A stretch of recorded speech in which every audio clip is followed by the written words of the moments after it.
to hold until the press comes in before we begin the program. Okay? Hey, everybody. So, Senator, so you seen the AKA, the Delta, the Delta, listen, the Zetas right here, the AKA's here, Lynx, Jacksonville, everybody, they're here. The sisters. The sisters. All together. All together. All together. And he smiled. Let's see. Oh, wait, I'm here. Let me see. I know what she said. She says, I'm right here. There we Where's are. the photo? Yay. Thank you. All right. Yes. Oh, isn't this wonderful? We'll wait for the Yes, press to it come. is wonderful. I'm so You thrilled. know. Voices. Oh, look at this. Senator, they came and it took them about just a few hours. You wouldn't believe it. They came and did all of this. My favorite is over here. Yeah. We need justice. We need action. We need action reform. now. Science over fiction. Yeah. And the here. The sister. We were really excited. The whole women show up, we win. Yeah. Yes. Building back better. The people. And the Converse. And look, the Converse. You got the sneakers up there. So listen, the whole block is just so happy you're here. Thank You hear me? Mm-hmm. We gonna win. I know it. We gonna It's win. not going to be easy. But you did something at convention. You came to the neighborhood. How many like you have done that? Come on now. That's what trip. You were Come on talking about now. that. To the neighborhood. Yes. Hey, we're ready. We can get started, Sheriff. All We can right. take our Should we seats. sit? Take our seats? Okay. Hello, everybody. Looking good and feeling good today, and how excited we are to welcome the vice presidential nominee for the Democratic Party. Say her name right, Kamala Harris. Yes, and not just an ordinary woman. This woman said if she's coming to Philadelphia, bring her straight to the hood. Bring her right to see the people. But that's the Oakland in you standing up and representing for everybody.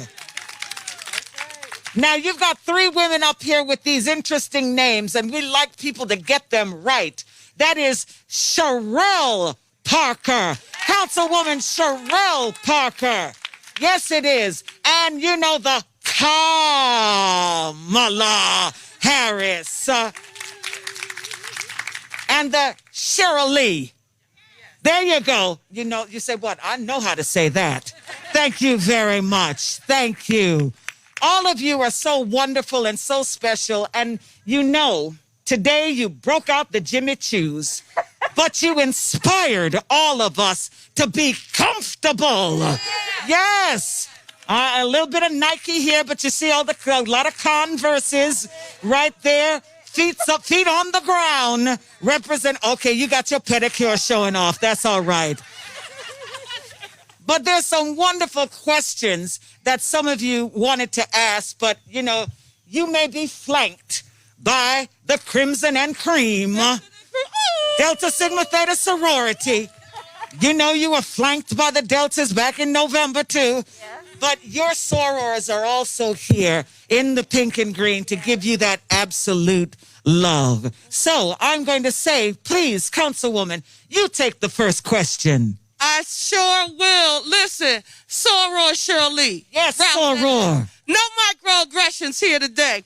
Our first question is Sarah Lomax Reese. Sarah Lomax Reese, to the microphone, please. Good afternoon, Senator. Thanks so much for coming to Philly. I'm with WURD Radio in Philadelphia, Black Talk Radio. Yes. So I'm going to read my question to be direct. We know that you will be the VP of the entire nation, but what are you committed to do specifically to address the historic inequities around race and racism for Black Americans if the Biden-Harris ticket is elected? First of all, let me just say how honored and excited I am to be with these phenomenal sisters. Thank you. To my right and to my left, and upon which my eyes lay. Because truly, we all know that none of us sit where we do at this moment were it not for the sisterhood, were it not for those incredible and phenomenal women who every step of our lives have stood with us, stood by us, encouraged us, laughed with us when we tripped, but help us get back up. Every step of the way, pray for us, dance with us, all of that. So I just want to first thank everybody for this afternoon and for the sisterhood. Yes. And thank you. Thank you. So we've got 47 days. And it is within our power to make a decision about the outcome of this election. It is within our power. We know that. That's why we're here together today. Yes. And the point of it all, for me, and I know for us, is that we need to define the win, and we need to be clear about that definition today. Is the win defined by defeating Donald Trump, or is the win defined by winning? And I say that because if you use that first definition, then the job is over the day we're inaugurated. If you go by that second definition, which is what I am propelled to do this for, then the job begins that day. And so then to the question, what is the work that needs to be done? And you know, the one thing about this COVID, which is why we're all now wearing these masks and we're not hugging each other and we're sitting so far apart, I think about this pandemic in many ways, including this. It has been an accelerator. It has made, for people who things were bad, made them worse. It has accelerated the disparities. It has highlighted the injustices. And in one way, perhaps there is then an opportunity for more people to see what some of us have been knowing for generations around issues like systemic racism and longstanding disparities that are perpetuated by systems and by people. So to answer the question, what needs to be done, I think of it in a number of ways. There are the issues that we need to address in our education system, in our criminal justice system, in our economic systems, in our public health system, and not one to the exclusion of the others. So I'll start with this because I was just earlier, just before I came here, visiting with a number of the small businesses in the Northwest. And in Philadelphia, 90% of the business community are small businesses, and about half are Black businesses. So what we know is that when you look at who is part of the lifeblood of most communities, in particular our communities, it is the economic lifeblood. It is our small businesses. But one of the traditional issues that we have had in order to nurture the entrepreneurship that is part of the community is access to capital, meaning a lack of access to capital. One of our, in terms of a Biden-Harris administration, one of our biggest areas of focus is what we need to do around access to capital. So we will put $100 billion targeted at Black and brown communities into low-interest loans for small businesses that are working in the community. Because, again, access to capital is simply about just giving people the ability to start up. Then the ingenuity, the entrepreneurship, it is already in the community, but the access to capital is not. So that's a big part of it. What are we going to do? Let's talk about the fact that I am, and I think many of us are proud graduates of HBCUs. Our HBCUs have been traditionally and will always be one of the main sources of young, Black, brilliant minds entering the various professions to go on and be leaders nationally and even internationally. So part of our plan and agenda is $70 billion going to HBCUs. And with an emphasis, because this is an important point, with an emphasis also in investing in the research that a lot of our HBCUs do. Because remember, that is about not only nurturing the students who go into the professions, but it is, for example, let's take the issue of health care and issues that directly impact the Black community. And I'm going to talk about Black women, lupus. Black women are 3 times more likely to have lupus.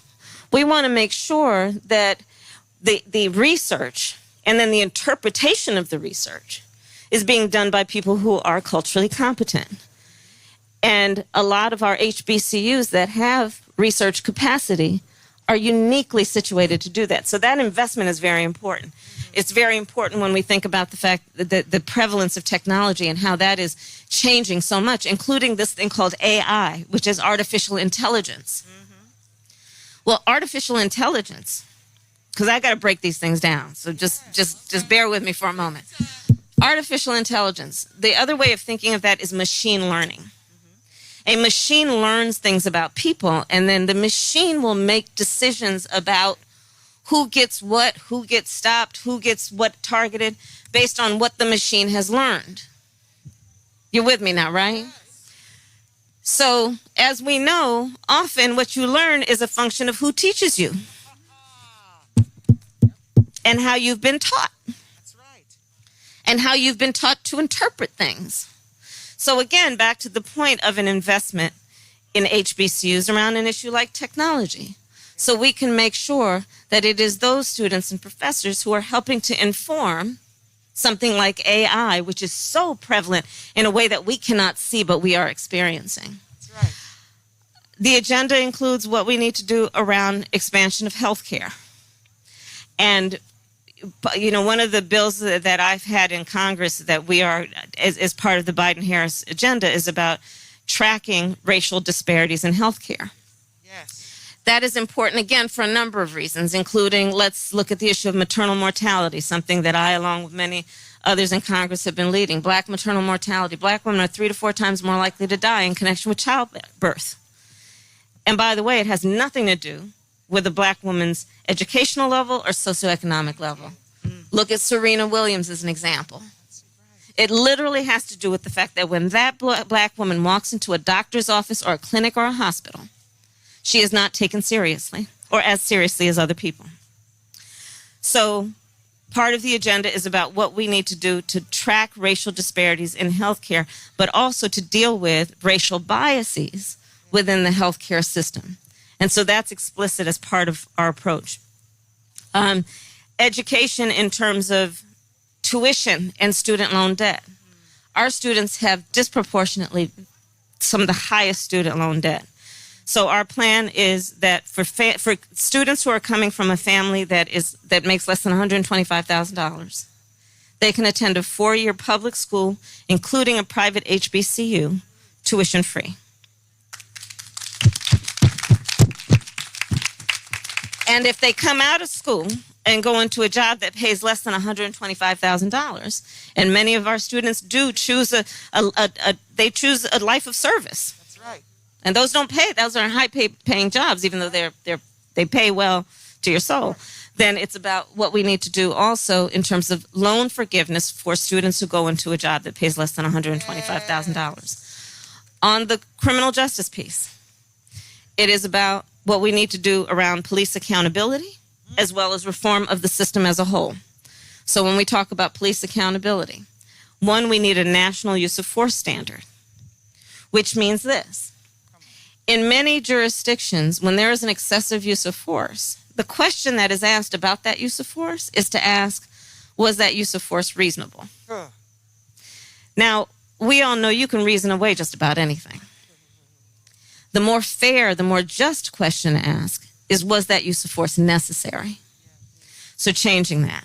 Having a national database to track police officers who break the law. Because what happens often is that if there is such a case and it doesn't go to court, there will be an administrative hearing and someone might get fired. Then they can move to another jurisdiction that doesn't follow them. And so we need to have a national tracking system. We also are calling for the ban of chokeholds and carotid holds. George Floyd would be alive today if that were the case. We are calling for the United States Department of Justice to put teeth into pattern and practice investigations of law enforcement agencies that have a history or a pattern or practice of discrimination, including excessive force. As Attorney General of California, I conducted those. I did pattern and practice investigations of law enforcement agencies. That is what needs to happen. And by the way, it needs to not only include law enforcement agencies, but prosecutors' offices. So these are some of the various areas of focus. There's a lot more. I know we have limited time, but I appreciate the question and the point. Thank you. So you've heard her answers. So when you hear the senator speak, you can hear for yourself that there is an answer to the questions that we have all been asking. And the answers that we are getting are what we need to hear. So you have heard their concern is our concern for what is going on in our communities. They get it. So us, the special ones in the yard today, we must carry the message that these are the people to vote for. This is the ticket to support and vote for. Now, the next question that we have is coming from Latifah Fields, who is from NC 100 BW. And her question, Senator, is around gun violence prevention. Good afternoon, everyone. Good afternoon. As Cheryl said, I am Latifah Fields from the National Coalition of 100 Black Women Incorporated, Pennsylvania chapter.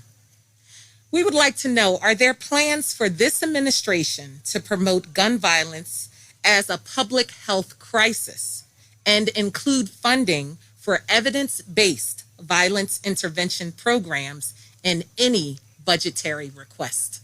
Yes. And this is such a big topic, and it's such an important one, and it spans the range. Okay, so there is, what do we need to do about the laws as it relates to guns? And so one of the things that we will do is fight to renew the assault weapons ban.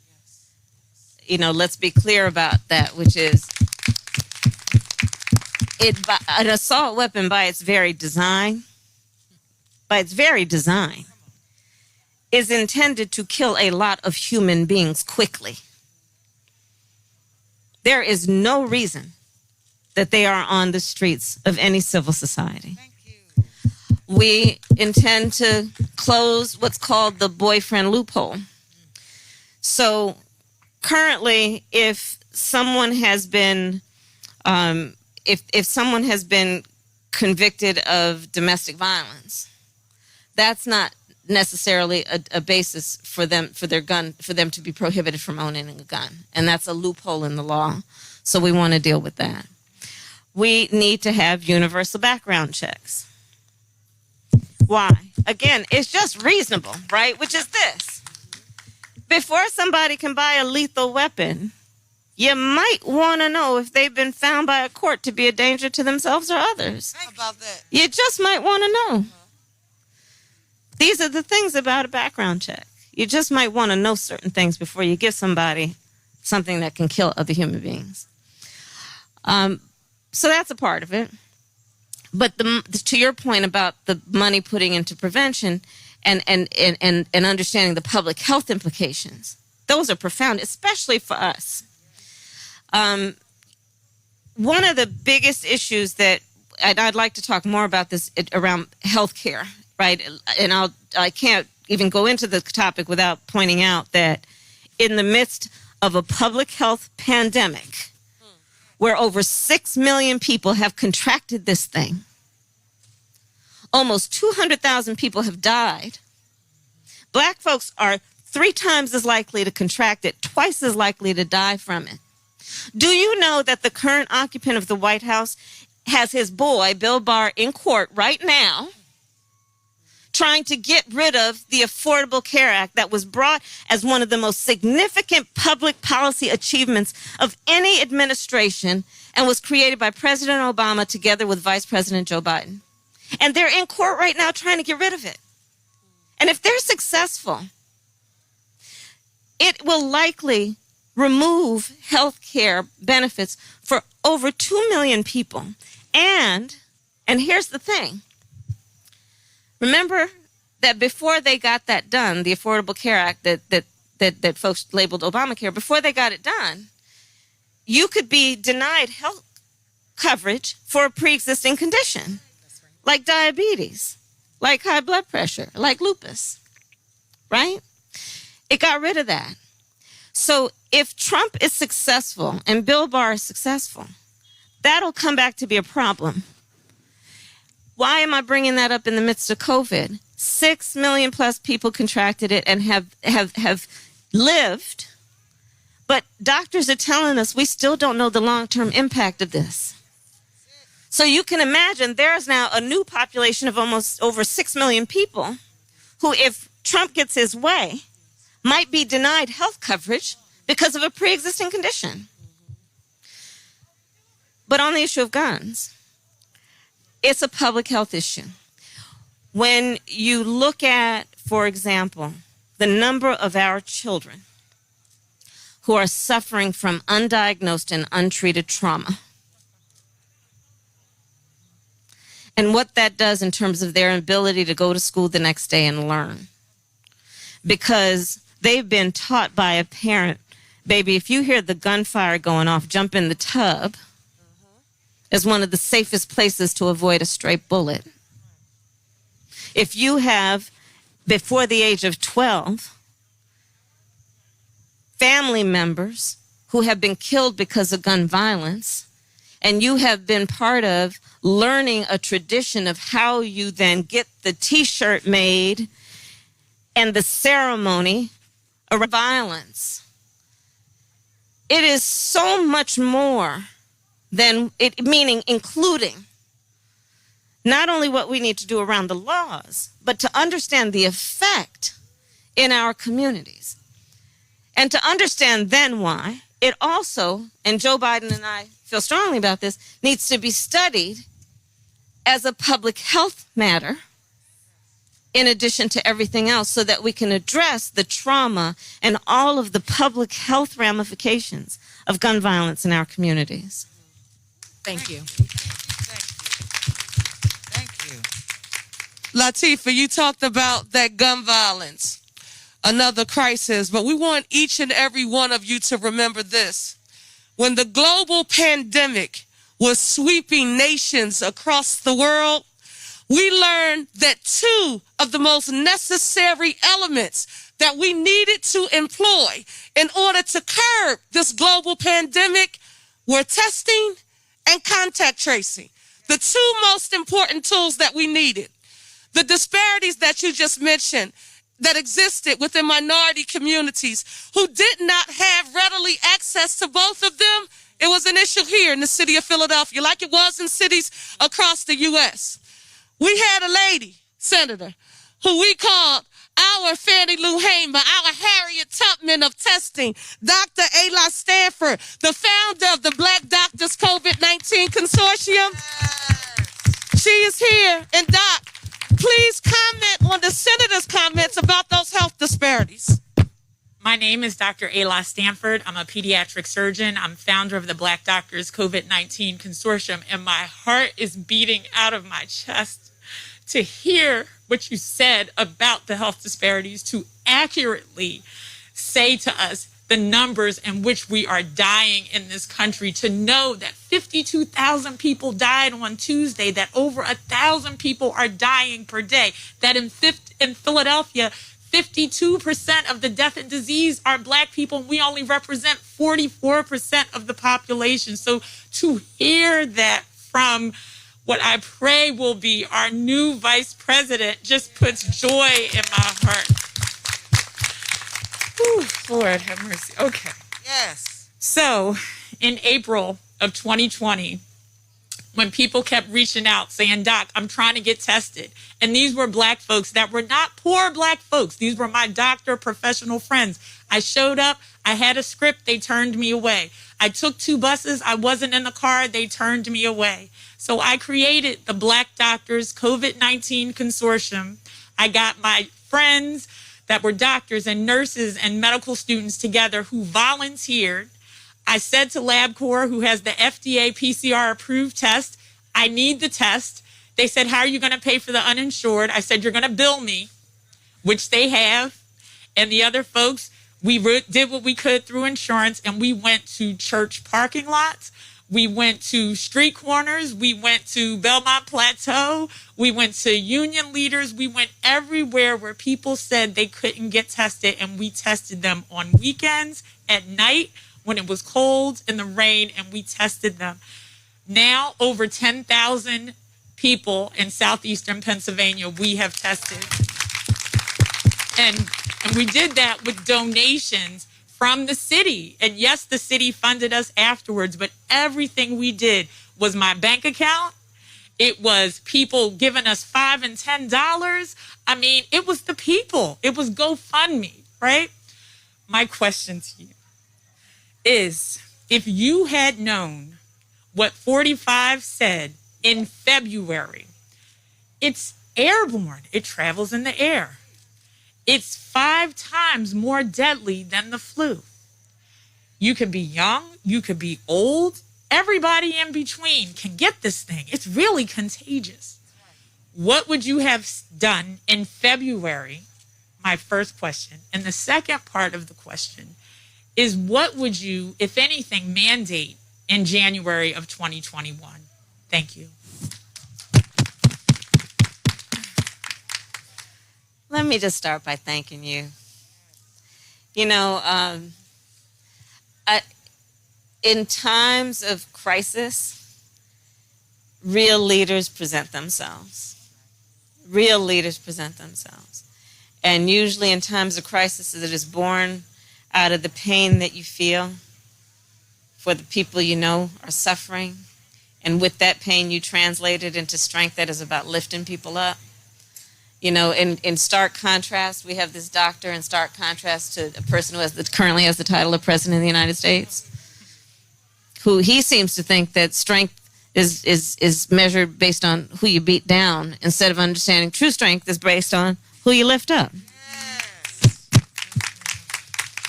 I can't thank you enough, and I'm so glad that we have all this national press here to hear what you did. I'm going to be talking about you. Right. So that Bob, has everyone heard that tape? That Bob, if you haven't, I encourage you to hear it, because we don't even have to rely on Bob Woodward telling us what Trump told him. We can just hear what he told him. And to your point, so he got the information in January. Yes. Clearly understood it well enough. Joe Biden was so funny. He was interviewed about it. And he said, well, now at least we know the guy can read. Not funny. Tells Bob Woodward in February. Yes. February. Now remember, everything started to just shut down March 13th. I'll never forget that day. Most of us won't. Mm-hmm. In February, and then tells him so much so about this is how well he understands the point he's discussing. He says it's airborne, it's lethal, it's airborne. Now, airborne, as contrasted with like you can't get it on a surface, right? He went on with that level of detail. This is how well he understood the nature of this thing that, as of today, has infected 6 million plus people and has killed almost 200,000 people in just a matter of months.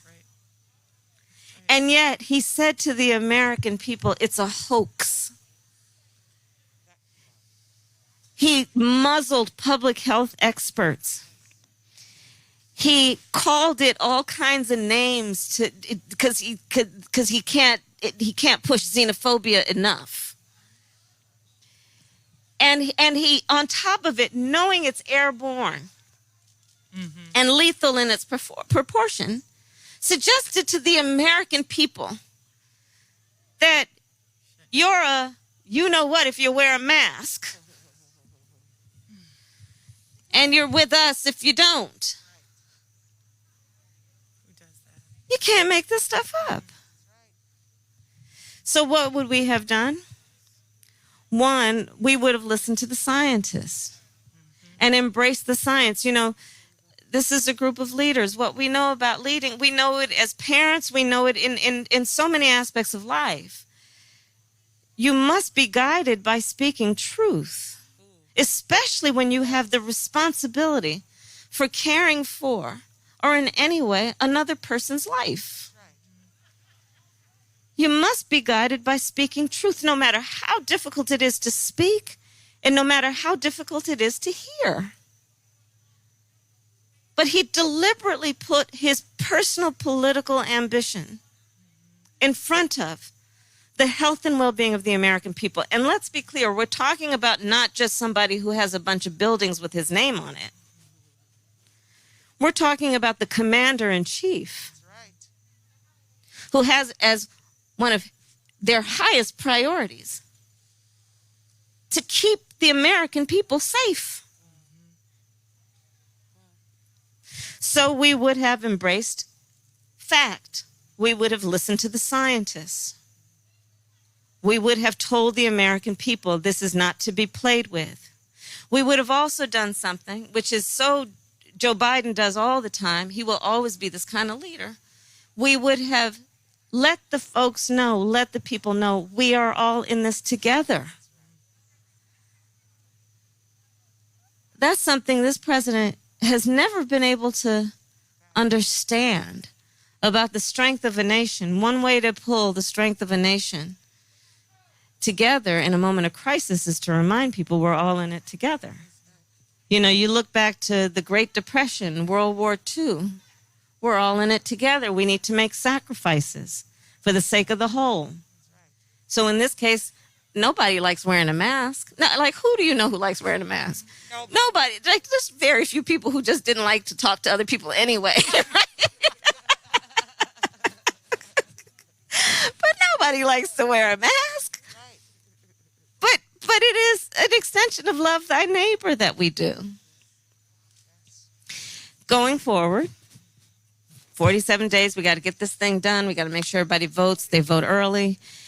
And then what we will do is, one, have a national testing standard. There is none right now.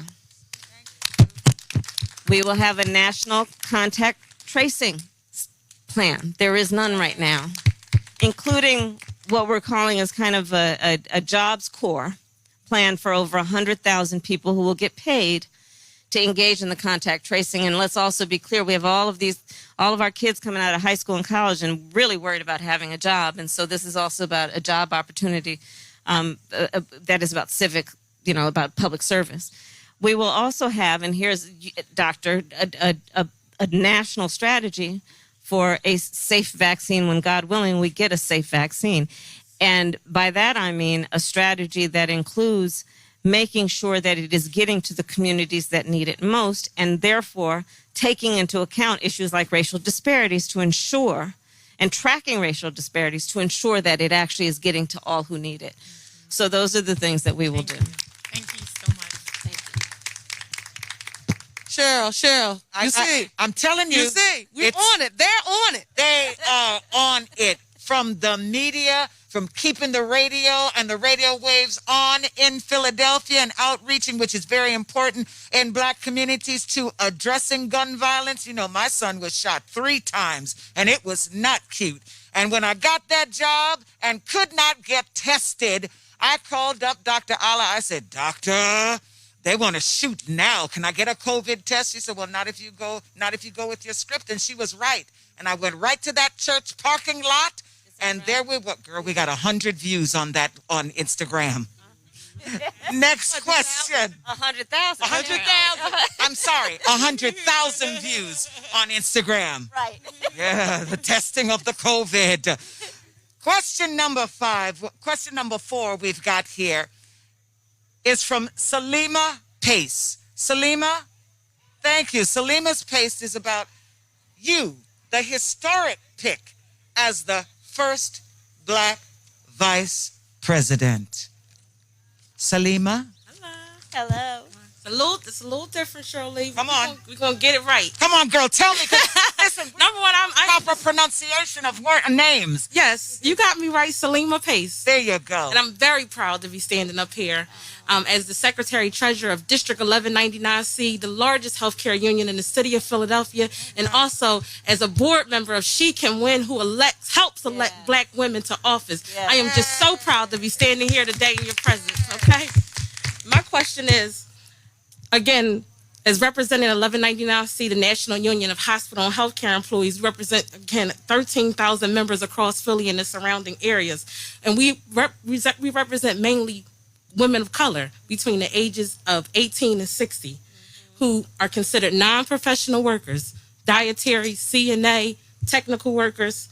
They do the most work for the least wage. How will these women feel the difference with you as our next vice president?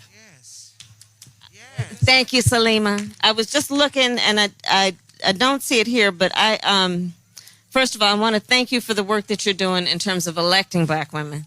So I don't have the stats in front of me, but that's a big job you've got.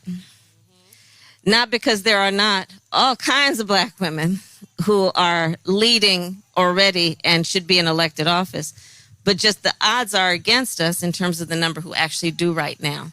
So what we have to do is break those numbers. We have to break those numbers. And on that point, I'll say this. I'm the only Black woman serving in the United States Senate right now. No, but right? Yes. It shouldn't be like that. Who wants to be alone? It shouldn't be like that, right? 100 people in the United States Senate. And I'm the only Black woman. And I'm only the second Black woman in the history of the United States Senate ever to be elected to the United States Senate. So these are the odds and that's why your work is so important, right? The other piece of this is, the thing about breaking barriers. So let's talk about that for a second, because so many of us have broken barriers. I mentor a lot of young people, and I say to them, on the subject of breaking barriers, I want to make sure that we're all clear about what this is. Because sometimes I'm concerned that some people may think that breaking barriers means you start out on one side of the barrier and then you just show up on the other side. So I had to explain, no, that's not how it works. Breaking barriers means you have to break things. Yes. And when you break things, that can be painful. Oh, yeah. Oh, yeah. Sometimes you get cut. Sometimes you bleed. It will be worth it every time. But it is not without struggle. And so the work you are doing to break those barriers and to assist other women to do that is so critically important. Because the way that any one of us, and that was my earliest comment, the way that any one of us actually is able to do that is with the support and the help and the encouragement.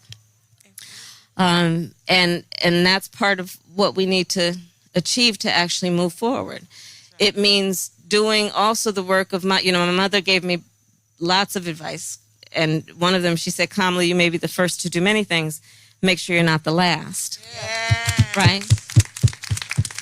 And so there is that piece of it, which is that for each one of us, and we know this, right? That's why we're here together right now. We know that whenever we achieve anything, we bring others with us.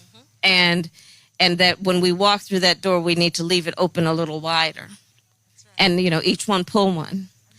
Part of it is also knowing and reminding folks of this.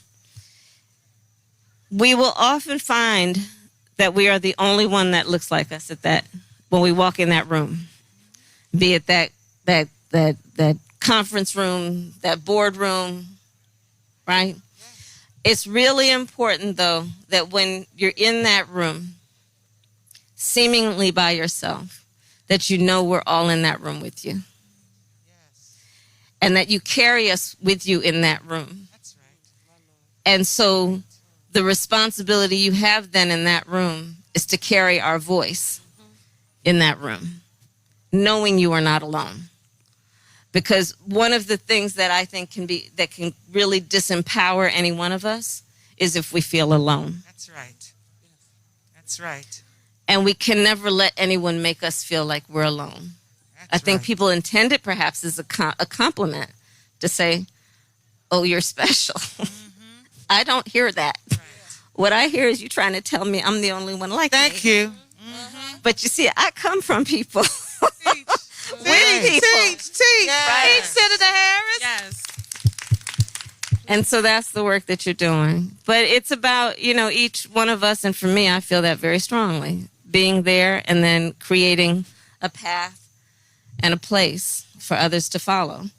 And doing it in a way that it's, thank you, sweetheart, but doing it in a way that it's, He was, excuse me, Senator, when you get there, you guys are going to have to come up for a national prescription for lantern flies. Yes, lantern flies have got to go. I'm sorry, we'll get back to business, okay? But that's what it's about, Yes. right? That's what it's about. And then being that voice for all the folks who are not in that room on a lot of the issues that we've been talking about today. And thank you. Thank you. Thank you, Salima. Sora Shirley Ralph. Yes, Sora. Senator Harris, when she opened up, she talked about AI. Mm-hmm. And if you all remember, she gave us an education so that we could understand what that meant. Artificial intelligence. She also forced us to reflect on many of the old industries that were available to provide an access to a path to the working and to the middle class. They're not available. Hence, the Salima Paces, the 1199Cs, and the SCIUs become so valuable. Essential. But at the heart of that, Senator Harris, if we don't have a first-class educational system trying to teach our children so that they can compete in this global economy, I don't know where we would start. With that being said, we want to call on Evelyn Sample Oates, who happens to be, everything that she's representing here. All right today, now. about All four right things now. at one time. Evelyn. Thank you. And Soror, good afternoon. Good afternoon, I'm so Soror. excited to be here with you. You were at Howard when I was at American, so we were at a couple parties together. You may not remember that. But yes. But I also work at the School District of Philadelphia. I've been there for 11 years now. And public education has been under attack with funding cuts, school closures, and a lack of safety policies in place to protect our students. What will you do as Vice President to ensure that all children, no matter what their zip code is, who are attending public schools receive adequate funding and other resources so they can attend school safely while receiving a quality education? Yeah, thank you. Thank you, Lasora. Thank you. So a number of things. One, within our plan is in terms of increasing Title I funding, which is going to be a very big piece. I mean, let's first just back up. We have been defunding public education in this country for years and years and years, and we are paying a price for it. And we need to fix that, and we need to correct course. So, that's where we start, right? Which is speaking truth and an acknowledgement of where we are and how we got here. So we need to deal with that. And so Title I funding is part of it. Part of it is what we need to do to pay our teachers more. And for so many workers and the sisters and brothers in labor know this, right? The cost of living keeps going up while wages have remained stagnant. And that's for all the professions, especially the service professions, including teachers. 94% of teachers, that was the last number I saw, come out of their own back pocket to help pay for school supplies. Right. Yes. Yeah. Right? So that there is that piece of it. We also need to and this is part of our plan also, is invest in infrastructure across the board in our country, but including our schools. Okay, again, because we're in the midst of COVID. And one of the biggest dilemmas for any of us as a parent is what to do about our kids in school. Yes. K through 12, college, all of that. And we all want them to go back to school. Yes, we do. Yes. Right? But safely. And so for the public schools, what we know is that they've been deteriorating year after year after year, to the point that we would not let any of our children walk by a water fountain and let them drink out of it, because that water is probably toxic. That's right. We talk about whether we should send the kids back to the school while we need to social distance and wear masks. Well, come winter in places like Philadelphia, there's no option for outside. Right. But the status of the schools in terms of the deterioration is so bad that there's inadequate ventilation systems, right? Yes. So the infrastructure piece around schools is important. Very. And then there is also what we need to do to just upgrade what we are doing in terms of the curriculum, Yes. right? And a lot of that is about, again, putting the resources back into our schools to allow these educators and that whole education ecosystem, which includes the cafeteria workers, it includes the school bus drivers, right, to have the support they need to be able to contribute to our children's capacity. But so that's some of it. And that's K through 12. But it also includes our plan for universal pre-K and also for affordable childcare. And then, so part of the plan is that nobody should have to pay more than 7% of their income for childcare. So these are some of the issues that are all related, obviously, to the well-being of our children. Yes, thank you. Thank you, Sorbo. You're welcome. You're welcome. Thank you. Thank you. Thank you for your direct, succinct answers to these questions. I think we would all agree that she has had proper and full answers to the questions that she has been asked. Agreed? Agreed. Agreed. Agreed. I mean, even the folks on the sideline are agreeing with us. See, that's how we roll in Philadelphia. So I know you are the choir, and you are an excellent choir. But in these 47 days, is it 47 or 42? 47. In these 47 days left, the choir, it is up to you to teach more of the song that we are singing. We know that here in Philly and other cities across the country, Black women are going to show up. That's right. We've been talking about that since November. Black women are going to show up. Well, Cheryl, But right now we need Black. Cheryl, don't forget this. Yes. You said this last night, and I'm Yes. intentional about interjecting here. Yes. And we want to say this for the record, Senator, because I know you're not a fluffy person. We talked to you. Come on.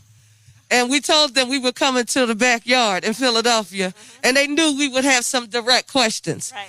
We don't want anyone to think that as Black women, we are singularly just super excited about seeing you and the potential to become the first Black woman vice president in the United States simply because we have a complexion connection. We want you there because you are prepared to meet the challenge. Yes, we know. Yes. And to lead. So for anyone who's anywhere watching this, who could think that Black women, That's right. with our power, That's right. with our grit, standing on the shoulders of our grandmothers who cleaned so that we didn't have to.